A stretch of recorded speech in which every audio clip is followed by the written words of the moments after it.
Okay, so on Valentine's Day, we got a new newsletter, and there was a bunch of cool stuff in it.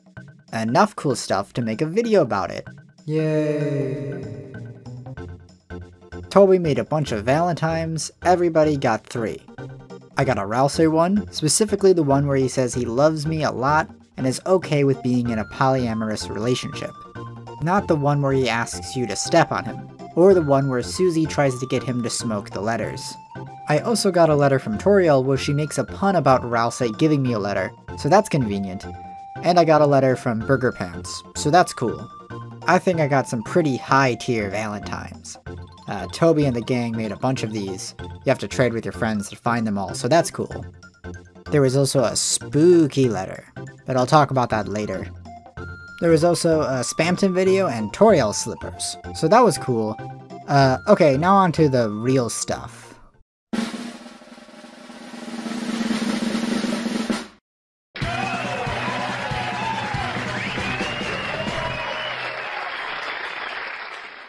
Okay, so this stupid little red cup is by far the most important thing in the newsletter.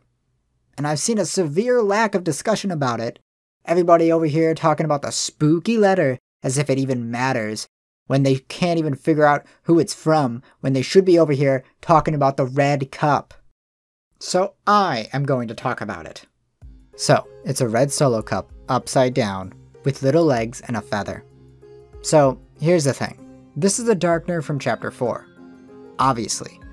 And I imagine it's going to be a random NPC, not an enemy, although it being an enemy is not out of the question.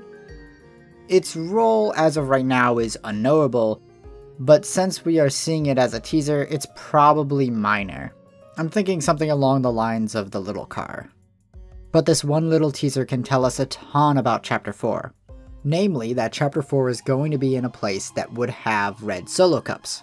So here are the most likely options. 1, a house party. 2, the City Hawkins dance. Or 3, the church.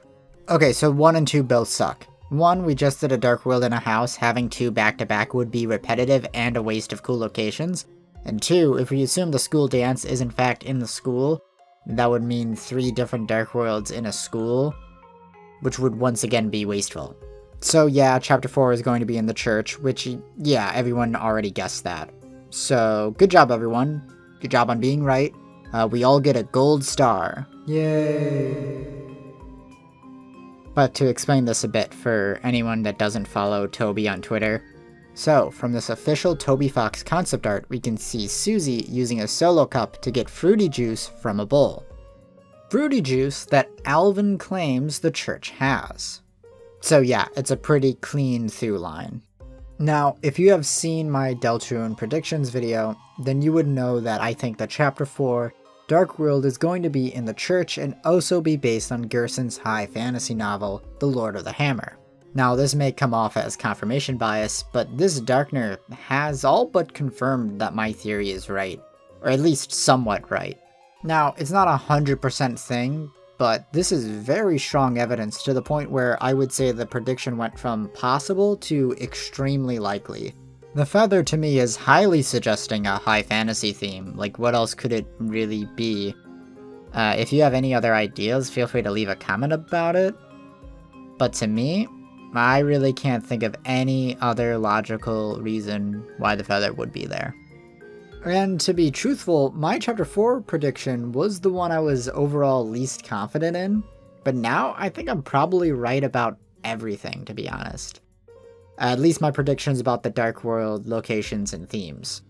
And what I mean by that is that all my other predictions about the locations of the Dark Worlds have been foreshadowed heavily. My Chapter 5 prediction about Noelle making the Dark Fountain in the hospital has been set up and foreshadowed super hard. Noelle makes a comment hinting at it twice. Chapter 6 pretty much has to be the bunker. I feel like there's just no way it's not going to be a Dark World. And Chapter 7 being the festival feels like the perfect climax to the story, because it would mean that the Dark World would be outside and the whole town would be involved. I only feel so confident with it because these things have been set up to the point where if they didn't happen, it would be kinda weird. Okay, I think that's it for the Red Cup. Red Cup is a big deal and everyone is sleeping on it. Yeah. Okay, so the next big point to talk about is this. Okay, so they showed off this concept art for Cowboy Chris and Susie, and if you inspect the page, hit F12, then you will get this. Cowboy characters that were going to show up for about 5 seconds. A little odd that they say characters and not costumes. Wonder if that means anything. But yeah, a lot of people say this kills the Woody theory. But the point that they seem to forget is that you can't kill Woody theory because it's an undead theory. It was born from its own death. You cannot kill what doesn't live. But seriously, it's not looking good here for Woody. Like, I don't think this 100% deconfirms the theory, but it's like 99% deconfirmed. But it's okay, because this is why we have backup theories. See, that's the thing Big Theory doesn't want you to know about. You can make as many theories as you want. You only need one of them to be right to win. The secret to winning the lottery? Just buy a ticket of every possible number combination. You're guaranteed to win. Okay, backup theory number 1. The exact same as Woody theory, except replace the cowboy western with a different genre. Doesn't even matter what genre, just a character from a cancelled TV show that was left on a cliffhanger and was never given a proper ending. Truthfully, before Woody theory became a thing, I already believed in this theory, and I hopped on Woody theory because it was just the same theory but more specific, plus Cowboy Boss sounds cool. Okay, backup theory number 2, it's a VHS tape. I wonder how much of my audience has ever even used a VCR before. But yeah, it's a VHS tape. Oh wait, maybe it's actually gonna be a VCR repairman. Yeah, that's it. The Chapter 3 super boss is a VCR repairman. Endless trash! Okay, backup theory number 3. The secret boss is a laser disc. Does anyone remember laser discs? No? Yeah, that's the point. Okay, backup theory number 4. The super boss is the main character of a children's show who went insane after the kids that watched their show grew up and stopped watching the show. So, like a Barney or a Pee Wee Herman type character. Yep, you heard it here first. Pee Wee Herman is the next super boss. This is crack. Okay, now I never want to see another comment saying I don't make fun theories ever again. Okay, now it's time for the spooky letter. So here's the thing. I'm not very interested in going over this in great detail, and I'll explain why in a minute. But what I'm going to do is read the letter out and then tell you what I think about it and who I think might have wrote it. It's a strange letter. It's more or less completely illegible. But if you squint your eyes and squint your heart, for some reason you feel you could understand it. Well, Happy New Year. Or was it the old year? Well, in any case, how is Deltarune? As you are waiting patiently, the time is going around. There is even a rumor of Valentine's Day. How absurd. Every day is a day of love. If only you believe it so. Do you believe it so? So, the purpose of the message. I want to help. Yes, there was someone I wanted to help. I seem to have forgotten who. Yes, it's quite ironic. But I seem to have forgotten. Was it myself? No. Well, perhaps. Regardless, when I see them, I'm certain I will know it straight away. I never forget someone I don't remember. Will you help me? You are very odd responding out loud to a letter, but you seem reliable. I will be counting on you. Now put on your coat and wash your face. Or put on your face and wash your coat. Not necessarily in that order. Or any order at all. Goodbye. There was a sound like something walking away, and the letter was gone. Okay, so I'm going to list off the possible candidates for who could have written the letter and then talk about my overall thoughts. 1. Gaster, obviously. 2. Chris. 3. Des. 4. The Eggman, if you assume he's not Gaster. 5. A future super boss. Or 6. Toby Fox. Okay, so, is it Gaster? Well, I'm going to hit you with the hard maybe. Maybe it's Gaster, maybe it's not. There's about as much evidence for it as there is against it. The first half has a lot of Gaster vibes, and then the second half sounds nothing like him. Is it Chris? Well, it's not impossible, so we can't rule it out, but probably not Chris. Is it Des? Maybe. Maybe it's Des. I could see it being Des. What would this mean about Des? I don't know. She's goofy and lost her memory and is trying to help someone. I guess that makes sense. Maybe. Is it the Eggman? It could be. Too bad we don't even know who the Eggman is, or if we should even care about them, or if they will matter at all. Well, what if it's a future super boss? And you know what? Out of all the options, I like this one the most. I think this letter just being a teaser for an upcoming character we will meet in Chapter 3 makes a lot of sense. Of course, just saying it's a new character we haven't met yet is a bit of a dead end. If this is true and we are meant to get an insight on their character, then sure, that's fine. The thing is, since we can't even say for certain that this is a teaser for a new character, then what are we supposed to do with this info? Well, nothing for right now. Pretty much, this letter will only really matter after we meet them and can confirm that this was them.